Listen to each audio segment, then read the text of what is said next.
Makanya orang Kristen nggak ada yang takut kena ajab. Karena orang Kristen punya rahasianya. Apa? Apa yang mau ditanya, Ben? Itulah Kak, karena ada kakak-kakak saya yang sering kumpul nih kan, 6 orang, 8 orang, hampir tiap hari kami kumpul. Ada yang di GBI, ada yang di GKPI, ada yang di GKII. Nah, apakah ada bedanya atau alirannya, atau seperti yang Kak Agatha bilang tadi, kalau meninggal gereja itulah yang ngurus nanti gitu. Nah, artinya nggak boleh pindah-pindah. Cuman kalau sudah masuk di situ berarti di situ aja terus gitu ya. Ada niat mau pindah-pindah rumah? Kalau saya sih capek pindah-pindah rumah. Iya sih. Nah itu, ya maksudnya supaya kamu tuh teratur, kamu ibadah di mana.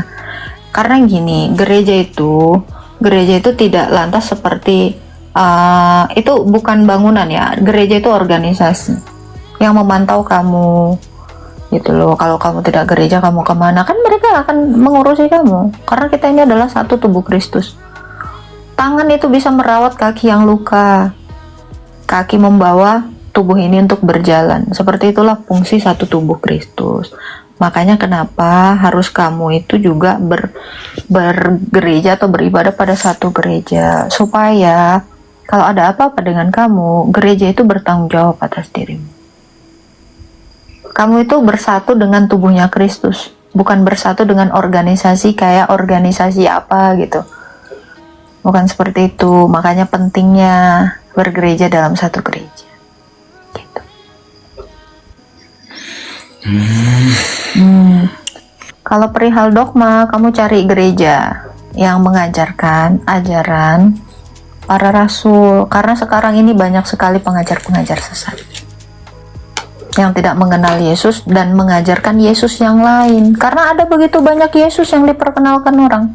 Ada Yesus yang diserupakan, ada Yesus yang tidak disalib, ada Yesus yang adalah Bapa. Rupa-rupa pengajaran sesat itu untuk membawa kamu kepada kebinasaan. Makanya kamu harus cari ajaran yang benar. Gitu. Ada banyak orang yang memperkenalkan Tuhan Yesus. Kenapa? Ya karena mereka hanya mengenal sebatas yang mereka tahu. Akhirnya mereka jatuh kepada kebidatan. Itu oleh serakahnya guru-guru palsu itu, mereka mengajarkan ajaran yang dapat membinasakan orang lain. Ini ayat Alkitab. Jadi guru-guru palsu itu sangat serakah. Mereka dikuasai oleh iblis. Begitu. Makanya kamu juga harus pintar-pintar mencari guru, karena banyak guru palsu. Begitu. Hati-hati ya. Bedanya Kak, kalau Pak Gembala itu pasti sekolah ya kan ya? Kita mengenal Yesus bukan dari sekolah. Enggak, yang bisa jadi gembala itu pasti sekolah ya Kak ya? Bukan, yang bisa jadi gembala harus dihabis. Bukan itu standar jadi gembala itu. Standar jadi gembala bukan sekolah. Standar gembala itu ditahbis oleh orang-orang yang berotoritas sampai ke rasul. Itu baru namanya gembalanya Yesus. Gitu. Jadi syaratnya bukan itu, layak. Jadi bukan sekolah yang melayakkan seseorang itu jadi gembala. Kalau perbuatannya menjijikkan, karena sekolahnya tinggi, layakkah dia menjadi seorang gembala? Enggak. Karena kriteria gembala itu tidak seperti itu. Kriteria gembala adalah dia yang bisa menggembalakan jemaatnya, bukan yang hanya nyedot uang jemaatnya.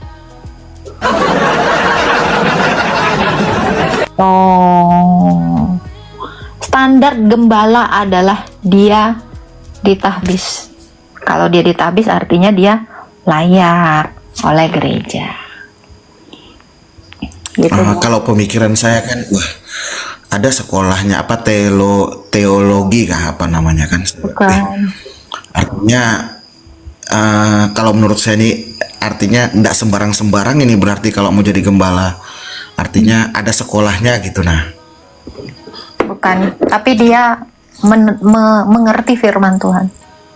Ini jadi iya. gembala itu bukan bicara tentang cakap berkhotbah, tetapi dia mengerti ini.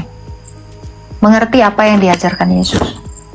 Banyak yang tidak mengerti apa yang diajarkan Yesus sehingga mereka mengajarkan yang salah-salah.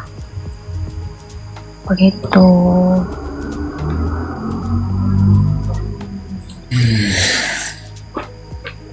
Jadi kamu juga, karena kamu dikasih Tuhan akal, kamu juga harus berpikir. Kamu jangan menerima ajaran yang tidak diajarkan Rasul. Standarnya adalah kamu harus menerima ajaran dari para Rasul seluruhnya. Gitu Bang. Tapi kalau kamu mau ikut katekisasi sih boleh. Di gereja saya by Zoom. Dan itu Jauhnya. Zoom kok jauh. Oh, Zoom. Mohon maaf Kak, saya namanya belum paham. Iya, jadi dia itu bisa online. Kamu dapat nerima pengajaran. Tuh.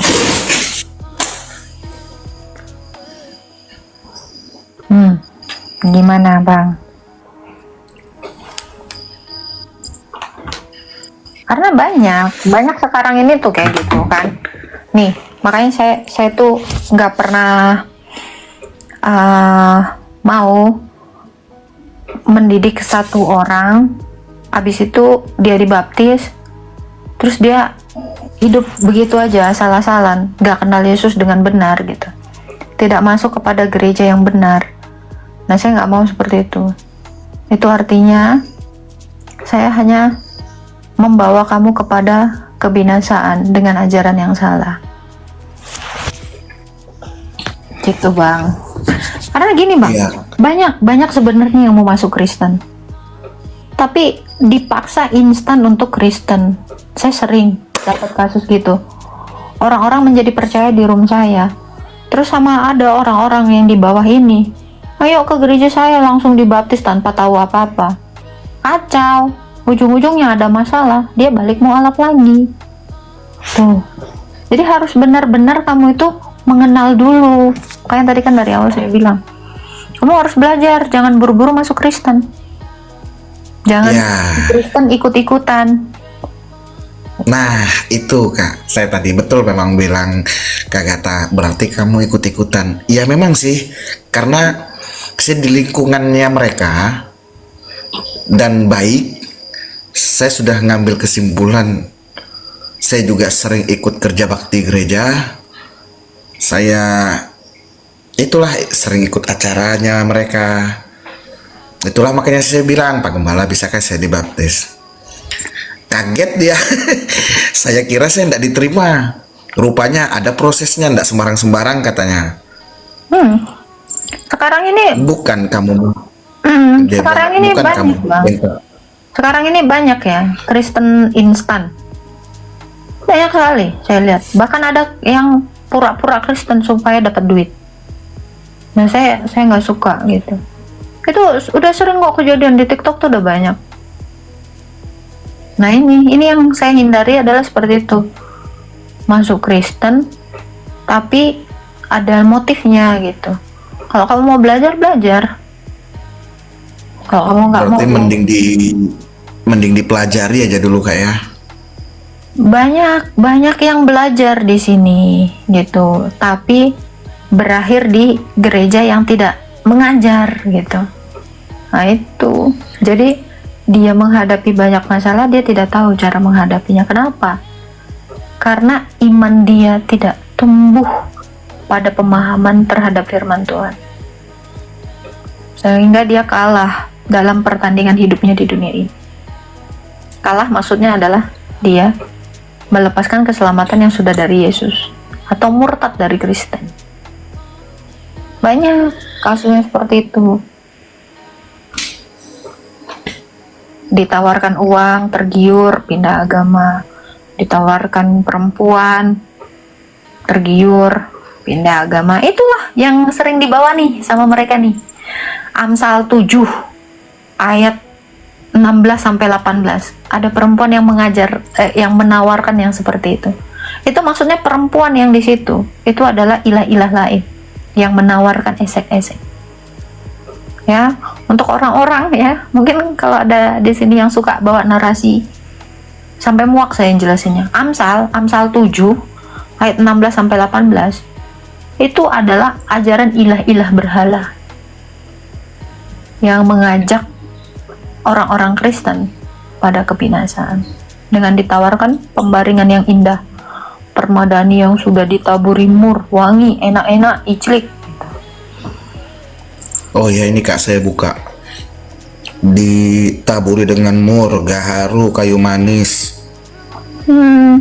Itu yang ditanya sampai ke bawahnya dibaca. Nah, itu perempuan yang dimaksud di situ itu adalah pekerjaan iblis.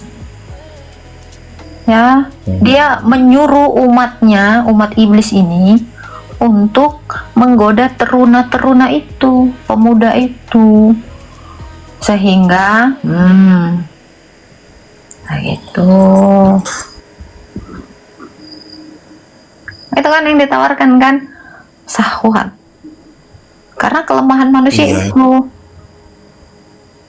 ego, hanya ego yang dikasih makan oleh iblis. Nah, apa egonya manusia? Pengen enak-enak, senang-senang, pengen uang, kekayaan, kuasa. Itu semua yang ditawarkan iblis. Tapi Tuhan Yesus nggak nawarkan itu kan? Tuhan Yesus menawarkan apa? Kebangkitan dan hidup kekal. Jadi beda level. Jadi kalian carilah agama yang mengajarkan atau yang menawarkan kebangkitan dan hidup kekal. Karena esek-esek yang ditawarkan itu tidak akan bisa kamu nikmati kalau kamu tidak bangkit. Betul nggak? Iya Kak. Gitu. Kayaknya tadi saya bilang kamu nggak tertarik sama yang begituan.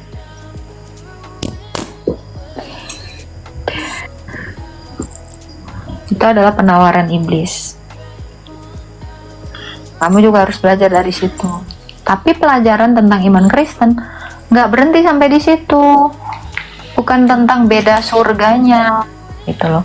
Banyak hal lain. Kamu juga harus hidup dalam hidup sakramental. Nah, ini pelajaran yang lebih lanjut lagi. Bingung kan? Banyak. Yeah.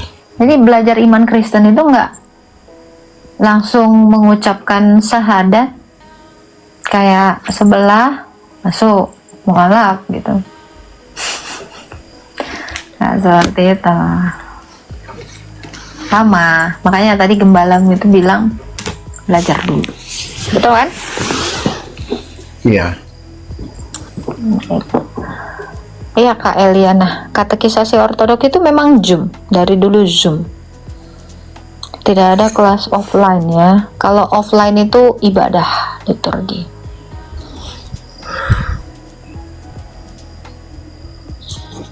Karena gini Bang, Ben Deli, ikut Yesus itu harus menyangkal diri, bukan mementingkan diri sendiri. Artinya menyangkal diri itu tahu apa? Apa itu Kak? Ya kamu menyangkal keinginanmu iclik, kamu menyangkal keinginanmu untuk berbuat dosa. Menyangkal diri itu menolak dosa, menolak mencobai dosa. Susah. Itu kalau mau ikut Kristus, sama seperti Yesus, dia melawan dosa dalam daging.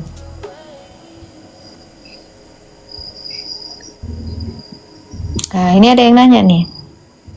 R. Hussein, boleh bertanya soal perdebatan agama, apakah itu penting? Perdebatan agama. Di dalam imanmu, kamu disuruh berdebat. Di dalam iman Kristen, kami tidak berdebat. Kami disuruh berapologetika. Jadi kalau kamu tanya apakah perdebatan agama itu penting, Tuhanmu yang menyuruhnya.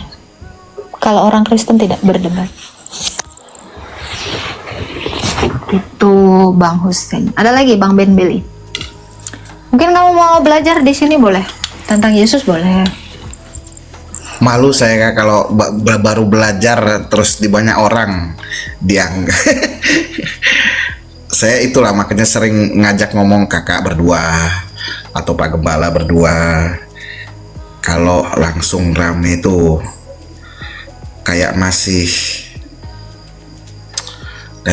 bodoh betul bah, saya ini masih belum ngerti apa-apa kan, makanya kalau mau nanya itu masih belum paham sekali, makanya lebih enak sama Pak Gembala berdua cerita dari nol sama kakak-kakak saya berdua.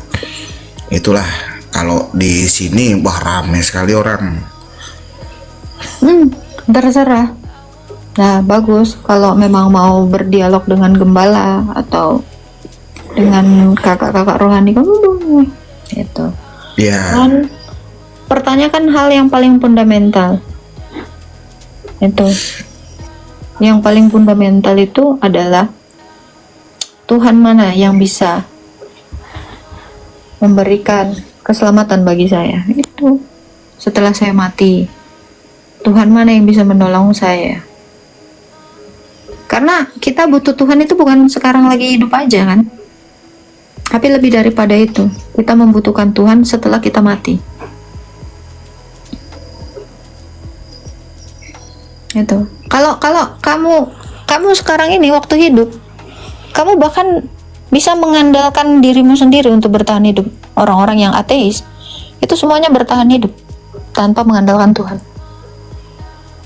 Jadi sebenarnya manusia bertuhan itu untuk apa? Untuk yang akan datang, bukan untuk sekarang ini. Berguna memang untuk masa sekarang dan juga masa yang akan datang. Itulah Tuhan. Jadi kalau untuk saat ini, bertemanlah dengan uang. Kalau hanya kamu butuhkan ketika kamu hidup, tapi kamu membutuhkan Tuhan ketika kamu sudah tiada nanti. Itu yang tidak bisa dilakukan manusia, itu yang tidak bisa dilakukan uang dan hartamu ketika sudah mati. Betul nggak? Iya Kak. Selama kamu hidup, hartamu bisa membantumu, sahabatmu bisa membantumu. Tetapi setelah kamu mati, siapa yang bisa membantumu? Maka sejak sekarang, bertemanlah, bergaullah dengan Tuhan yang bisa membantu kamu di dunia orang mati nanti. Seperti itu. Karena apa? Perbuatan baikmu di dunia itu tidak ada artinya. Karena itu tidak ngefek di hidupmu yang akan datang. Karena perbuatan baikmu itu tidak bisa membantu kamu untuk hidup kembali, untuk bangkit. Gak ada satu orang baik pun yang kamu lihat di dunia ini, ada tidak yang bisa hidup kembali?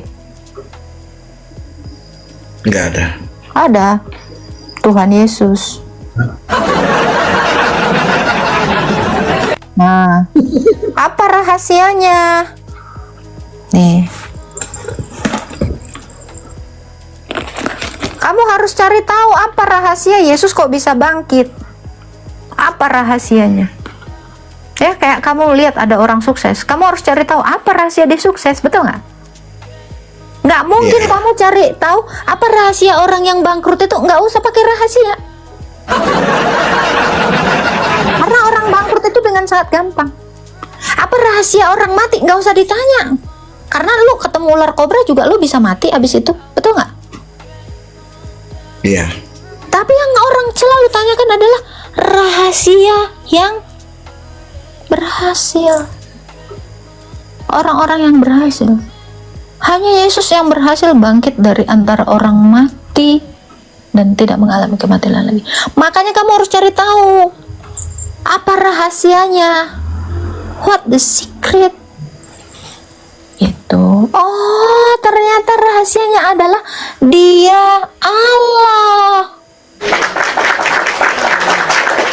Nah, untuk orang-orang yang mulai mulai blunder di bawah ini. Jadi apa rahasia Yesus itu bisa bangkit dari antara orang mati? Rahasianya adalah dia Allah. Kalau dia bukan Allah, dia tidak akan mungkin bisa bangkit kembali. Nah, apa rahasianya orang mati nggak bangkit-bangkit? Nggak usah pakai rahasia. Lu ketemu aja no sama singa, lu ngep, meninggal, nggak usah kasih rahasianya lagi. Gampang banget, bawa pacul juga selesai orang, betul nggak? Iya. Lu bawa pacul ketemu orang, oh udah. Innalillahi, itu bukan rahasia, itu hal yang paling mudah dilakukan untuk orang-orang yang gelap mata. Jadi Tuhan itu bukan keren ketika dia mematikan, Cok. Karena ular kobra banyak kali korbannya. Nah, itu. Cok, di jalan tol sana, tergandeng itu udah memakan korban berapa banyak? Nggak keren. Jadi, janganlah kamu mempercayai atau jangan kamu takut terhadap sesuatu yang bisa menghilangkan nyawa. Makanya orang Kristen nggak ada yang takut kena ajab. Karena orang Kristen punya rahasianya. Apa? Karena kami menyembah Tuhan yang bisa menghidupkan orang mati, Cok. Tuh. Alkitab bilang, janganlah kamu takut terhadap orang yang bisa membun-bun tubuh, tetapi takutlah kepada Dia yang dapat membinasakan baik tubuh maupun jiwa. Kalau sekedar membun-bun badan, itu saya bilang ular kobra bisa. Tapi yang dapat membun-bun jiwa, artinya adalah yang dapat membinasakan jiwa, itu cuma Tuhan Yesus. Tuh. Kamu harus takut kepada Tuhan yang bisa membinasakan baik tubuh maupun jiwa, dan yang bisa menghidupkan orang-orang yang sudah mati. Apapun puisi-puisi indah tentang sesembahan itu tidak membuat telinga saya jadi takjub. Betul nggak? Iya. Yang membuat manusia takjub adalah dia punya rahasia besar tentang hidup kembali.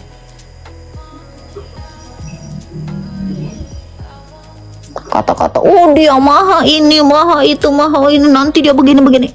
Saya nggak pernah takjub. Sama seperti omongan Mokondo yang manis, tapi tidak pernah realitanya terjadi. Betul nggak?